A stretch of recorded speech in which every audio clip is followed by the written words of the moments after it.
José, o sonhador e o abismo. José era o filho número 11 de Jacó, mas era especial de uma forma que nenhum dos outros era. Ele era o primeiro filho de Raquel, a esposa que Jacó amava de verdade, aquela por quem havia trabalhado 14 anos. Raquel havia sofrido anos de esterilidade, enquanto via sua irmã Lia ter filho após filho. Quando finalmente Deus abriu sua madre e José nasceu, foi como se o sol tivesse nascido na vida de Jacó. E por isso, José era seu favorito absoluto.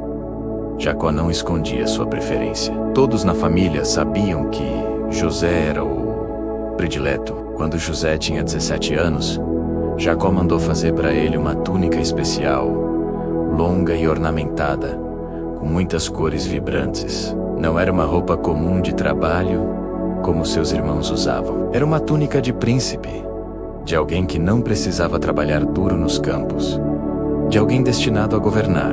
Era linda, chamativa, impossível de ignorar. Cada vez que os irmãos de José viam aquela túnica colorida, o ódio crescia em seus corações. Eles trabalhavam sob o sol escaldante, cuidando dos rebanhos, sujos, suados, com roupas simples e rasgadas. Mas José andava limpo, bem vestido, claramente mimado pelo pai. A Bíblia diz que seus irmãos o odiavam e não conseguiam falar com ele amigavelmente.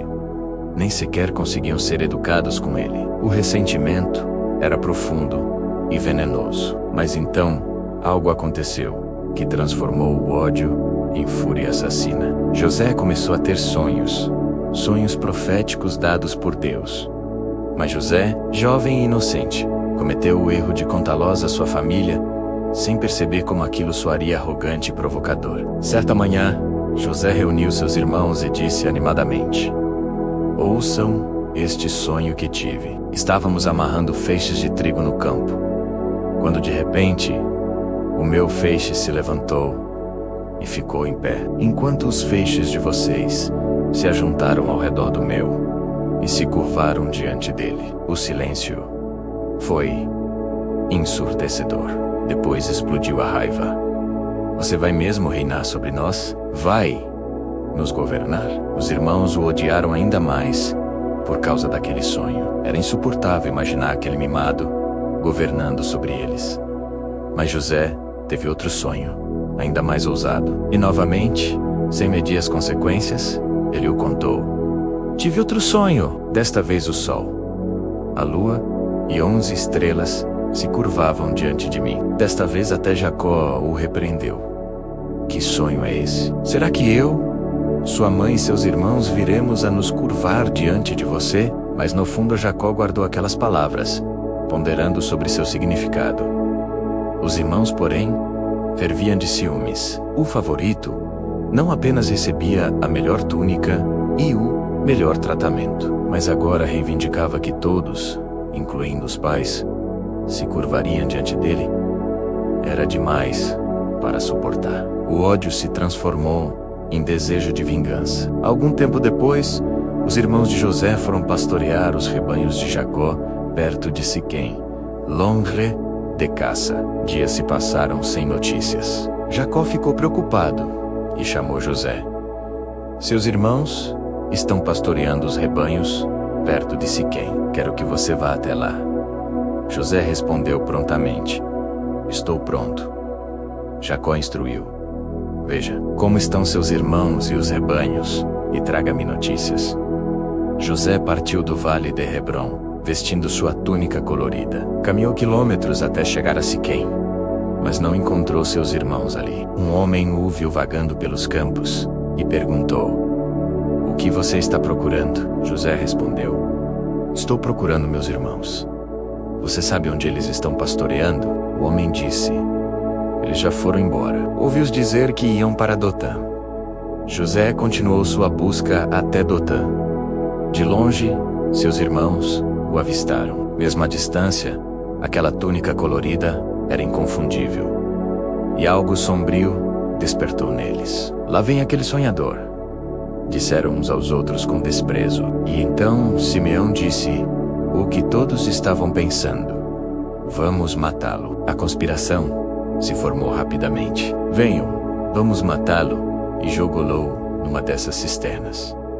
Diremos que um animal selvagem o devorou, então veremos o que será dos seus sonhos. Era um plano frio e calculado. Não havia piedade, não havia misericórdia. Anos de ressentimento acumulado explodiram em violência. Mas Rubem, o irmão mais velho, sentiu um lampejo de consciência. Ele era o primogênito e tinha responsabilidade sobre os outros. Ele não podia permitir que manchassem suas mãos com o sangue do irmão. Rubem interveio: não derramemos sangue. Joguem-no nesta cisterna aqui no deserto, mas não ponham a mão nele. Seu plano secreto era voltar mais tarde, resgatar José e devolvê-lo ao pai. Os outros concordaram. Quando José chegou, alegre e confiante, seus irmãos o agarraram violentamente. José deve ter gritado, lutado, implorado, mas eles eram muitos, e ele estava sozinho. Arrancaram dele a túnica colorida, aquele símbolo de favoritismo que tanto odiavam. Depois o arrastaram até uma cisterna velha e vazia, no meio do deserto. Era um buraco fundo, escuro, com paredes de pedra impossíveis de escalar. Eles jogaram José lá dentro. Ele caiu com força, batendo nas paredes, gritando por socorro. Lá embaixo estava escuro, frio, e não havia forma de sair. José chorava e implorava que o tirassem dali, mas seus irmãos simplesmente se afastaram da cisterna. Depois sentaram-se tranquilamente para comer, ignorando os gritos abafados de seu irmão preso. Enquanto comiam, levantaram os olhos e viram ao longe uma caravana se aproximando. Era um grupo de mercadores ismaelitas, também chamados de midianitas, vindo de Gileade. Seus camelos estavam carregados com especiarias, bálsamo e mirra, que levariam para vender no Egito. O Egito era um mercado rico, e esses mercadores faziam fortuna transportando mercadorias, incluindo escravos. Foi então que Judá teve uma ideia. Ele disse aos irmãos: que ganharemos se matarmos nosso irmão e escondermos seu sangue? Venham, vamos vendê-lo aos ismaelitas. Não ponhamos as mãos nele, afinal ele é nosso irmão, nossa própria carne. Os outros concordaram. Era melhor do que assassinato, e ainda ganhariam dinheiro. Eles puxaram José para fora da cisterna, mas então vieram as cordas. Amarraram suas mãos, o arrastaram até os mercadores e começaram a negociar o preço. José implorava, chorava, suplicava que não fizessem aquilo, mas seus irmãos estavam com os corações endurecidos. Fecharam o negócio por 20 ciclos de prata. Era exatamente o preço de um escravo comum.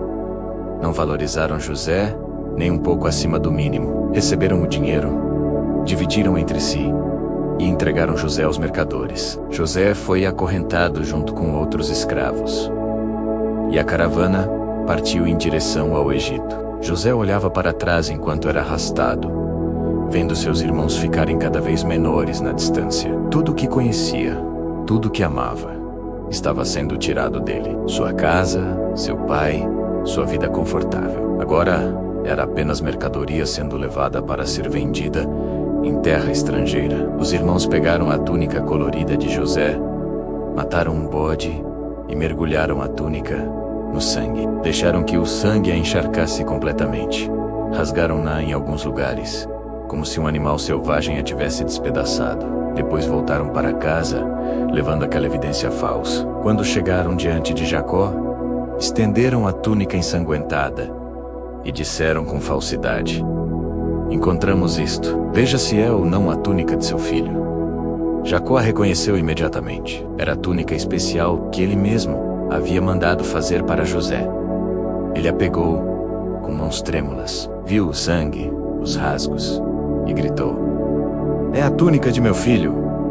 Algum animal selvagem o devorou. José foi despedaçado. Jacó rasgou suas vestes em sinal de luto, vestiu-se de pano de saco e chorou por seu filho durante muitos dias. Todos os seus filhos e filhas vieram consolá-lo, mas ele recusava o consolo, dizendo: descerei ao túmulo chorando por meu filho. E continuou chorando amargamente. Ele contou. Isso no Egito, José foi vendido a Potifar, um dos oficiais do faraó, capitão da guarda. O sonhador havia caído no abismo da escravidão. Mas Deus não o havia abandonado. Por aqui teremos um novo vídeo todos os dias. Se inscreva em nosso canal para nos ajudar a alcançar mais vidas.